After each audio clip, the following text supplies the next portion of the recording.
ሰላም ጤና ይስጥልኝ እንደምን አላችሁ ዛሬም እንደተለመደው በአንድ ጠቃሚና አስተማሪ ሐሳብ ተገናኘን በዛሬ ፕሮግራም የምነግራችሁ ለካንሰር የሚያጋልጡ ነገሮችንና እንዴት አድርጋችሁ ካንሰርን በተፈጥሯዊ መንገድ መከላከል እንደምትችሉ ነው የምነግራችሁ ዛሬ ይሄን ሐሳብ ማነሳው በተለይ በአሁን ሰዓት ላይ የተለያዩ የካንሰር ህመሞች በጣም እየተስፋፉ መጥተዋል በፊት ከምናውቃቸው ከምንሰማቸው በአሁን ሰዓት ላይ በጣም በእጥፍ እየጨመረ ካንሰር በጣም በርካታ ሰው ህይወቱን እያጣበት የተለያየ ችግር ውስጥ እየገባበት የሚገኝ አንደኛው በጣም አሳሳቢ ጉዳይ ሆኗል ይሄን ደግሞ አስቀድማችሁ ስለ ካንሰር ግንዛቤው ሊኖራችሁና ራሳችሁን ልጠብቁ ይገባል ለካንሰር እያጋለጡን ያሉ ነገሮች ምንድናቸው እንዴት አርገን ለካንሰር እንዳንጋለጥ ራሳችንን እንጠብቅ የሚለውን ዋና ሐሳቦች በዚህ ቪዲዮ ነግራችኋለሁ አብራችሁን ቆዩ ለቻናሌ አዲስ ከሆናችሁ ሰብስክራይብ አድርጋችሁ ቤተሰብ ሁኑ ይሄን መረጃም ላይክ ሼር እያደረጋችሁ በርካቶች ጋር እንዲደርስና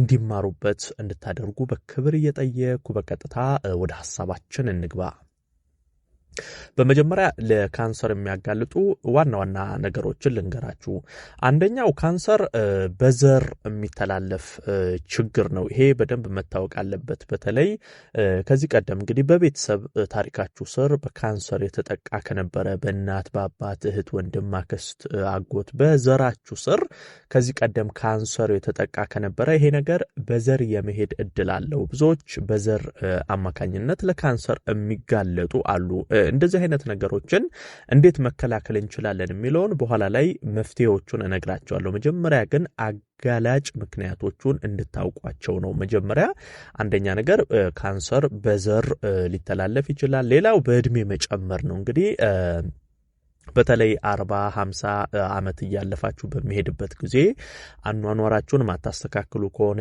አመጋገባችሁን ጥንቃቄ ማታደርጉ ከሆነ በአጠቃላይ ለካንሰር የመጋለጥ እድላችሁ እያደገ ነው የሚሄደው ከወጣቶች ይልቅ በተለይ እድሜ ሲጨምር በዛው ልክ ሰውነታችን ላይ የሚኖሩ ለውጦች የተለያዩ የሆርሞን ለውጦች ከእድሜ ጋር ተያይዘው የሚመጡ ነገሮች ስላሉ ለካንሰር እንደዚሁ ልንጋለጥ የምንችልባቸው መንገዶች ይኖራሉና እድሜ መጨመር በራሱ እንደ አንድ ምክንያት ይወሰዳል ሌላው ጤናማ ያልሆነ አመጋገብ ነው ይሄ በተለይ አርቲፊሻል ነገሮች ላይ ትኩረት የምታደርጉ የታሸጉ ምግቦች ይሄ አርቲፊሻል መጠጦች ላይ የለስላሳ መጠጦች ሊሆን ይችላል ጁሶች ይሄ የካርቶን የተለያዩ ታሽገው የሚሸጡ በውስጣቸው ከፍተኛ የስኳር መጠን ምግቦችም ደግሞ የቅባት የጨው መጠናቸው ከፍ ያሉ ታሽገው የሚሸጡ በአጠቃላይ ኦርጋኒክ ያልሆኑ ነገሮች ላይ ትኩረት የምታደርጉ ከሆነ አትክልቶችን ፍራፍሬዎችን ብዙ ማትመገቡ ከሆነ ወደ ቅባታማ ነገሮች የተጠባበሱ ነገሮች እንዲህ አይነት ነገር ላይ ትኩረት የምታደርጉ ከሆነ ይሄ በራሱ ጤናማ ያልሆነ አመጋገብ መከተላችሁ ለካንሰር ለተለያዩ ካንሰሮች የመጋለጥ እድላችሁ ይጨምራልና ይሄ ከአመጋገብ ጋርም ተያይዞ ካንሰር ሊከሰት እንደሚችል ልታውቁ ይገባል ሌላውና መሰረታዊ ነገር በተደጋጋሚ ለጨረር ተጋላጭ መሆን ይሄ በስራ አማካኝነት በተለይ ይሄ ከጨረር ጋር ተያይዞ ስራ የምትሰሩ ከፍተኛ ላይት ብርሃን ያለባቸው ጨረሮች ያሉባቸው እንደዚህ አይነት ስራዎችን የሚሰሩ ሰዎች ይሄ የጨረር ድግግሞሽ ለካንሰር እንዲጋለጡ እያደረገ ይገኛል ብዙዎችን ስለዚህ ይሄን በራሱ ማወቅ አለባችሁ ረጅም ጊዜ ከጨረር ጋር በተያያዘ ንክኪ ያላችሁ ግንኙነት ያላችሁ ሰዎች ለካንሰር ስለሚያጋልጥ ይሄንንም እንደዚሁ መጠንቀቅ ያስፈልጋል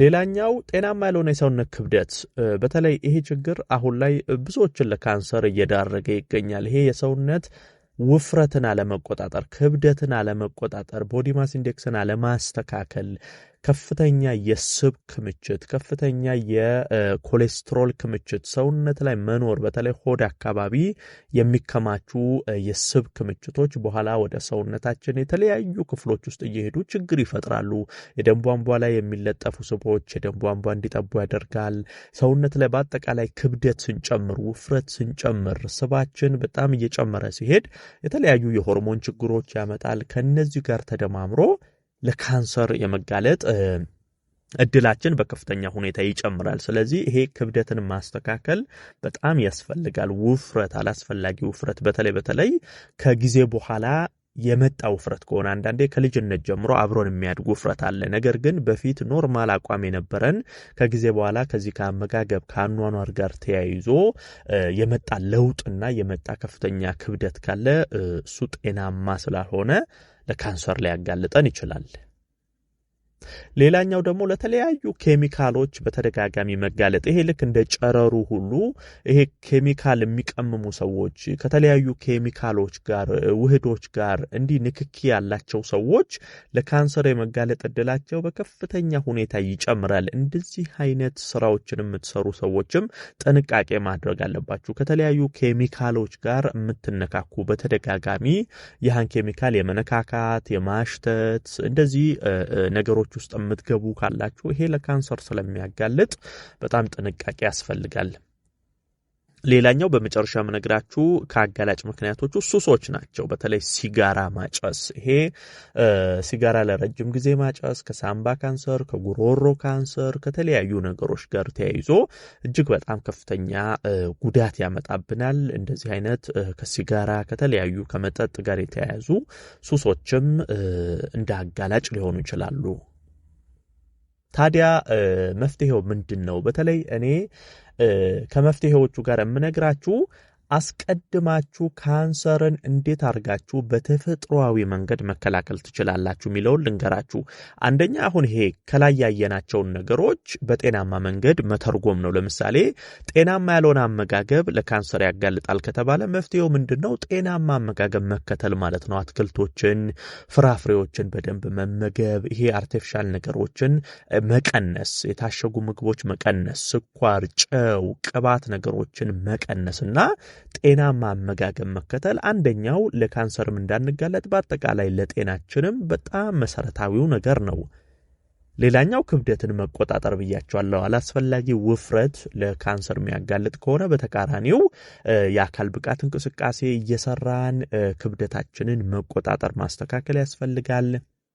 ይሄ ለጨረር ለኬሚካሎች ተጋላጭ የምትሆኑም ሰዎች በተቻላችሁ አቅም ይሄን ችግር ለመቅረፍ ከእንደዚህ አይነት ስራ ለመውጣትና ከኬሚካል ከጨረር ጋር ያላችሁን ግንኙነት ራቅ ማድረግ ያስፈልጋል።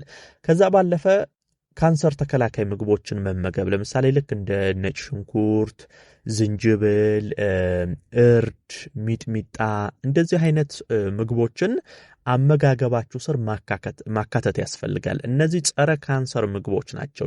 ለካንሰር ያለንን ተጋላጭነት ይቀንሳሉ። ካንሰር ሴሎች ሰውነታችን ላይ እንዳይነቃቁ ያደርጋሉ። እነ ነጭ ሽንኩርት፣ ዝንጅብል፣ እርድ እንዲህ አይነት ምግቦች በጣም ጠቃሚና አስፈላጊ ናቸው። እነዚህን አመጋገባችሁ ስር ብታካትቱ መልካም ነው። እንደ አጠቃላይ ስለ ካንሰር ይሄን መሰረታዊ ሐሳብ መገንዘብ ያስፈልጋል። ለቻናሌ አዲስ ከሆናችሁ ሰብስክራይብ አድርጋችሁ ቤተሰብ ሁኑ። ይሄን መረጃም ላይክ ሼር አድርጋችሁ ለሌሎችም አጋሩ።